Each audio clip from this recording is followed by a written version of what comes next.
नमस्कार, मैं श्रेया और आप देख रहे हैं खबरें बिहार। बढ़ते हैं खबरों की ओर। मैंने 2 बार चिट्ठी लिखी थी, केजरीवाल की गिरफ्तारी पर बोले अन्ना हजारे। दिल्ली के मुख्यमंत्री अरविंद केजरीवाल को बीते रात ईडी ने गिरफ्तार कर लिया है। इसके बाद अब इस पूरे मामले में अन्ना हजारे की प्रतिक्रिया सामने आई है। सामाजिक कार्यकर्ता अन्ना हजारे ने कहा कि मैं इस बात से बहुत परेशान हूँ कि जो अरविंद केजरीवाल मेरे साथ काम करते थे, शराब के खिलाफ आवाज उठाते थे, वे अब शराब नीतियां बना रहे हैं। उनकी गिरफ्तारी उनके अपने कर्मों के कारण हुई है। इसके आगे अन्ना हजारे ने कहा कि मैंने 2 बार पत्र लिखकर मना किया था। हालांकि उनकी गिरफ्तारी से दुख हुआ है। अब केजरीवाल और मनीष सिसोदिया नए हमारे साथ आए थे, तब मैंने उन्हें कहा था कि हमेशा देश की भलाई के लिए काम करना, लेकिन उन्होंने इस बात को ध्यान में नहीं रखा। ईडी करेगी विधायक खरीद फरोख्त केस की जांच, बढ़ जाएगी लालू तेजस्वी की मुश्किलें। बिहार में सत्ता परिवर्तन के बाद विश्वास मत के दौरान विधायकों की खरीद फरोख्त के मामले की जांच अब प्रवर्तन निदेशालय करेगी। आर्थिक अपराध इकाई ने ये मामला ईडी को सौंप दिया है और ईओयू ने ईडी जांच की सिफारिश की है, जिसके बाद अब इसे पूरे मामले को ईडी देखेगी और इस पूरे मामले में आर्थिक अपराध इकाई को अवैध धन के बड़े पैमाने पर आदान प्रदान के सबूत मिले हैं। कांग्रेस के कन्हैया का पत्ता साफ, लालू ने बेगूसराय की सीट सीपीआई को दी।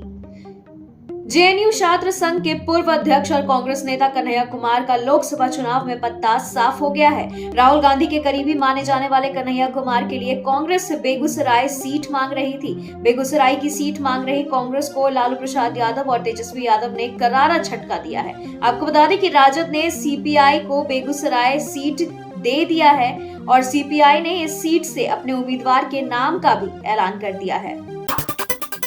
जमुई से राजद ने अर्चना रविदास को बनाया उम्मीदवार। राजद सुप्रीमो लालू प्रसाद यादव से मिलने के लिए राबरी आवास के बाहर राजद नेताओं और कार्यकर्ताओं का तांता लग रहा है। लालू से मिलने के लिए पूर्व विधायक व बाहुबली राजन तिवारी, अर्चना रविदास, श्रवण कुशवाहा, अभय कुशवाहा, अजीत शर्मा, डॉक्टर राजा सहित कई नेता राबरी आवास पहुंचे थे। राबरी आवास पहुंची अर्चना रविदास से भी राजद सुप्रीमो मिले और अर्चना रविदास को जमुई लोकसभा क्षेत्र से 40 से उम्मीदवार बनाया गया है। लोकसभा चुनाव लड़ने की खबरों के बीच आया लालू की लाडली का रिएक्शन। सारण संसदीय सीट से चुनाव लड़ने की खबरों के बीच रोहिणी ने सोशल मीडिया पर भावुक पोस्ट लिखा है। आपको बता दें कि रोहिणी ने एक्स पर लिखा कि जन्म दिया जिस माता पिता ने, मेरे रोम रोम उनका कर्जदार है, भगवान से भी बड़ा दर्जा उनका, मैं तो सिर्फ उनका विस्तार हूँ। पितृदेवो भव, मातृदेवो भव। रोहिणी ने इस पोस्ट के साथ लालू प्रसाद और राबड़ी देवी का एक प्यारा सा फोटो भी शेयर किया है। लोकसभा चुनाव लड़ेंगी रोहिणी आचार्य, सम्राट बोले लालू ने बेटी से किडनी लेने के बदले दी टिकट। रोहिणी के नाम पर फाइनल मुहर लगने के बाद बिहार के उप मुख्यमंत्री सम्राट चौधरी ने जोरदार पलटवार किया है। उन्होंने कहा है कि लालू यादव ने उनसे भी सौदेबाजी कर ली है। जी हाँ, किडनी डोनेट कर पिता को नई जिंदगी देने वाली रोहिणी आचार्य अब लालू की राजनीतिक विरासत संभालने के लिए तैयार है। सवा छपरा यानी सारण से चुनाव मैदान में उतरेंगी वो। ऐसे में अब इसको लेकर सम्राट चौधरी ने कहा है कि लालू यादव ऐसे नेता हैं जो टिकट बेचने में माहिर खिलाड़ी हैं। लालू यादव तो अब अपनी बेटी तक को नहीं छोड़ रहे, तो बाकी के बारे में क्या कहा जाए। राजद एमएलसी सुनील सिंह की जाएगी सदस्यता, सीएम नीतीश कुमार ने खिलाफ आपत्तिजनक टिप्पणी का है मामला। राष्ट्रीय जनता दल के एमएलसी सुनील कुमार सिंह के खिलाफ विधान परिषद की सभापति देवेश चंद्र ठाकुर को पत्र लिखकर सदस्यता रद्द करने की मांग की गई है। इसको लेकर जदयू के एमएलसी भीष्म सहनी ने लिखा है कि इसमें उन्होंने राजद एमएलसी और राबड़ी के मुंह बोले भाई यानी सुनील कुमार पर शिकायत दर्ज करवाया है कि वो सीएम नीतीश कुमार को लेकर आपत्तिजनक बातें कही हैं। कांग्रेस को बना दिया पंगु, बोले अखिलेश सिंह हमारे पास कुछ भी नहीं। बिहार कांग्रेस के प्रदेश अध्यक्ष अखिलेश सिंह ने आज पार्टी का खाता सीज करने को लेकर अपनी नाराजगी जाहिर की है। इस दौरान उन्होंने कहा है कि हमारा खाता फ्रीज कर दिया गया है। खाता फ्रीज करना सत्ताधारी दल का खतरनाक खेल है। बीजेपी ने खुद हजारों करोड़ों भर लिए और हमारे बैंक अकाउंट फ्रीज कर दिए हैं। हम पंगु बना दिया गया है हमें, और हमारे पास पोस्टर लगवाने तक का पैसा नहीं है। अरविंद केजरीवाल के परिवार से मिल सकते हैं राहुल गांधी, फोन पर लिया हालचाल। ईडी द्वारा गिरफ्तारी के बाद कांग्रेस नेता राहुल गांधी ने अरविंद केजरीवाल के परिवार से संपर्क किया है। राहुल गांधी ने केजरीवाल के परिवार को अपना पूरा समर्थन देने का आश्वासन दिया है।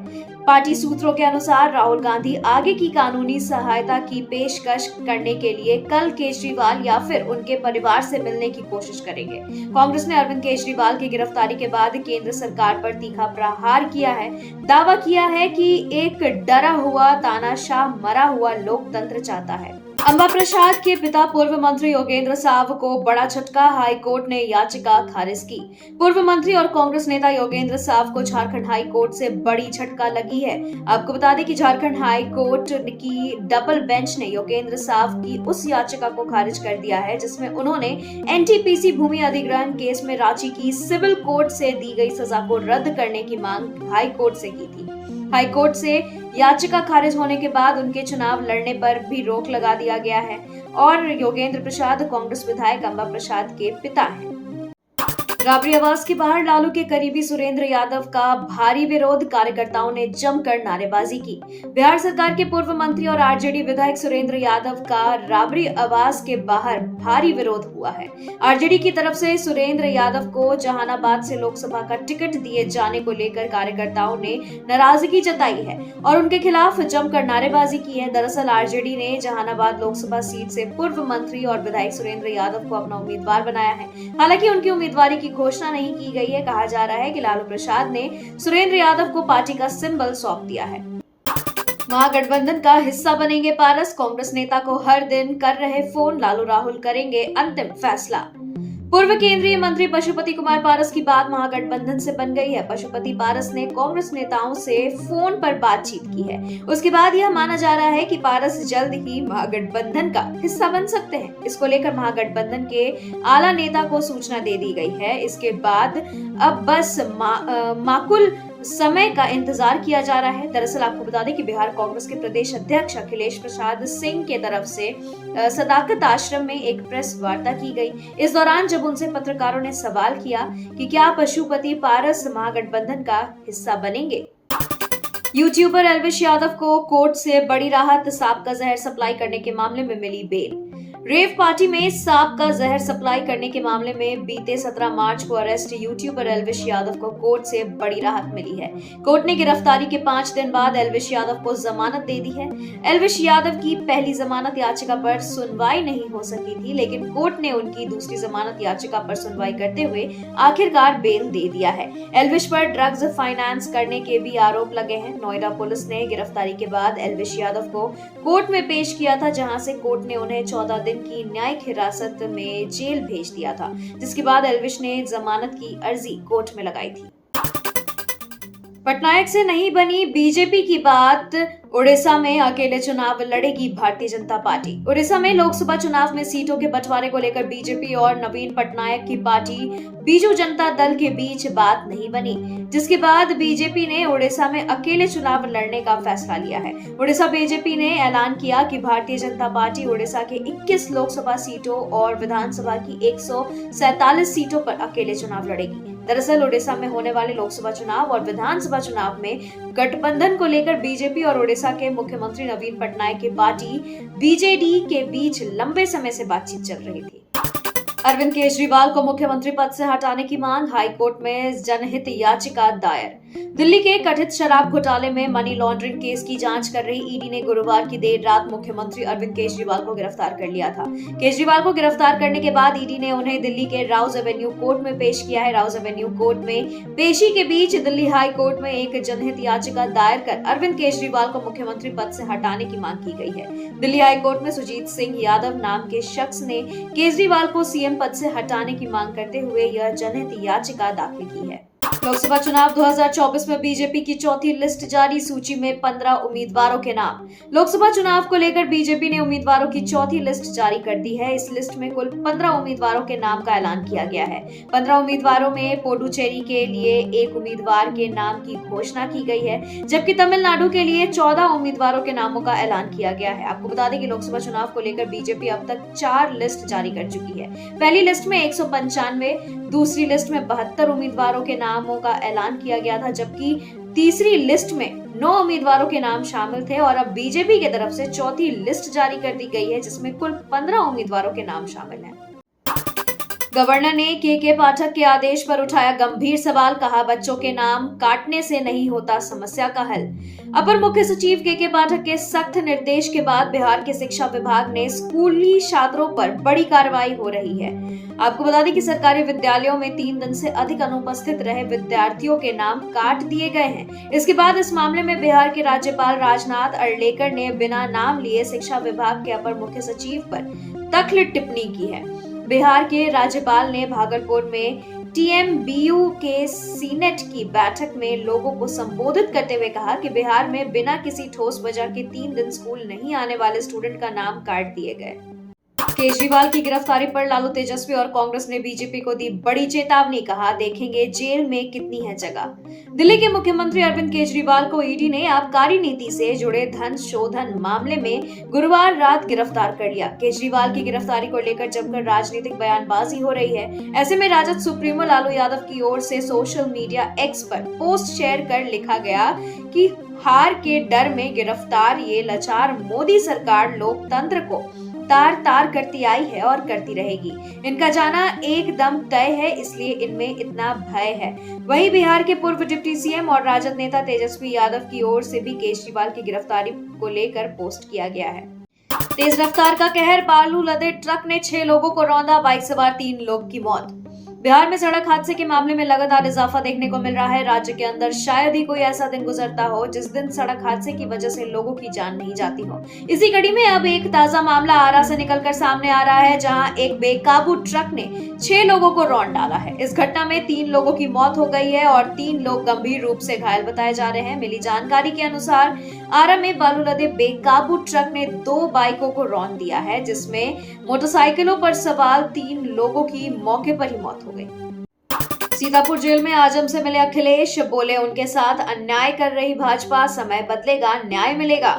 सपा अध्यक्ष अखिलेश यादव ने कहा कि भाजपा सरकार आजम खां के साथ अन्याय कर रही है, उनके परिवार को भी परेशान किया जा रहा है, यह पूरी तरह से अमानवीय है। उन्होंने आगे कहा कि हमें पूरी उम्मीद है कि आजम खां को न्याय जरूर मिलेगा। समय बदलता है, समय बड़ा बलवान होता है, आजम खां के साथ न्याय होगा। उन्होंने भाजपा पर निशाना साधते हुए कहा कि भाजपा ने झूठे मुकदमे का रिकॉर्ड बना दिया है, लेकिन अंत में जीत सच्चाई की होती है। अखिलेश यादव शुक्रवार को वरिष्ठ नेता आजम खां से मिलने के लिए सीतापुर जेल गए थे और इसके बाद मीडिया को संबोधित कर रहे थे। IPL 2024 ओपनिंग सेरेमनी, रहमान ने जय हो गाने से मचाई धूम, अक्षय टाइगर से लेकर सोनू नीति ने समा बांधा। IPL के 17वें सीजन की शुरुआत हो चुकी। पहले मैच में defending champions Chennai super Kings का सामना रॉयल चैलेंजर्स बैंगलोर से है। इस मैच से पहले ओपनिंग सेरेमनी आयोजित की गई और इस कार्यक्रम में बॉलीवुड के कई बड़े सितारे पहुंचे। फैंस को रोमांच का पूरा डोज मिला। सेलिब्रिटीज का परफॉर्मेंस खत्म हो चुका है। अक्षय कुमार, टाइगर श्रॉफ ने कार्यक्रम की शुरुआत सारे जहां से अच्छा गाने पर डांस करके की है।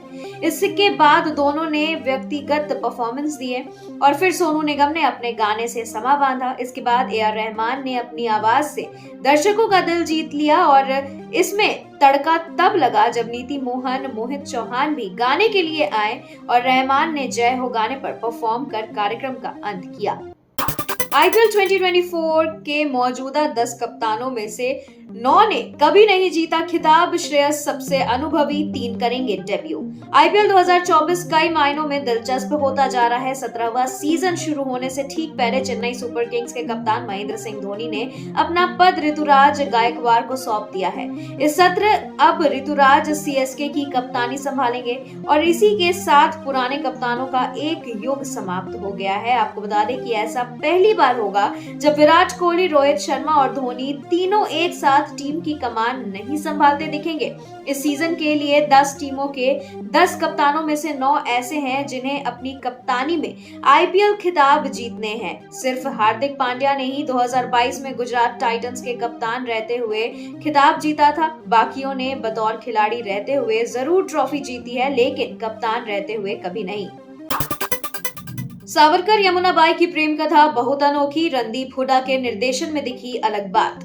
अभिनेत्री अंकिता लोखंडे फिल्म स्वतंत्र वीर सावरकर में सावरकर की पत्नी यमुनाबाई की भूमिका निभा रही हैं। अंकिता लोखंडे मानती हैं कि यमुनाबाई का ऐसा किरदार है जो आज की महिलाओं के लिए प्रेरणादायक साबित हो सकता है। अभिनेत्री से निर्देशक बनी कंगना रनौत के निर्देशन में फिल्म मणिकर्णिका झांसी की रानी में काम करने के बाद अंकिता लोखंडे ने अभिनेता से निर्देशक बने रणदीप हुड्डा के साथ फिल्म स्वतंत्र वीर सावरकर में काम किया है। अंकिता लोखंडे कहती हैं कि अगर वह निर्देशक बनी तो रणदीप जैसे निर्देशक बनेंगी।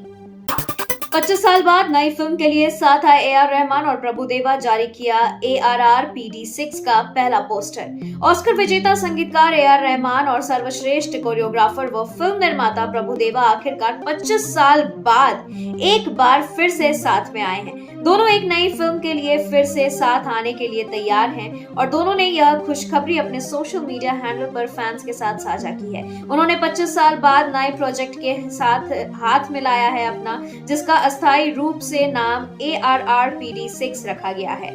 इस फिल्म का निर्देशन मनोज NS करेंगे। इस दिन से शुरू होगी डॉन 3 की शूटिंग। फरहान अख्तर और रणवीर सिंह की फिल्म पर आया बड़ा अपडेट। फिल्म निर्माता और अभिनेता फरहान अख्तर ने जब से यह ऐलान किया है कि बहुप्रतीक्षित फिल्म डॉन 3 में मुख्य अभिनेता का किरदार रणवीर सिंह निभाएंगे, तब से फैन फिल्म से जुड़ी छोटी अपडेट का इंतजार कर रहे हैं। डॉन फ्रेंचाइजी के तीसरे भाग में रणवीर सिंह बॉलीवुड के बादशाह शाहरुख खान की जगह लेंगे और डॉन की भूमिका निभाएंगे।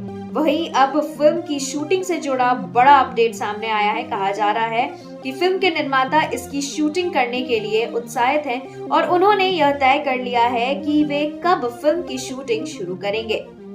तो खबरों के सिलसिलों में फिलहाल इतना ही। बने रहें खबरें बिहार के साथ। नमस्कार।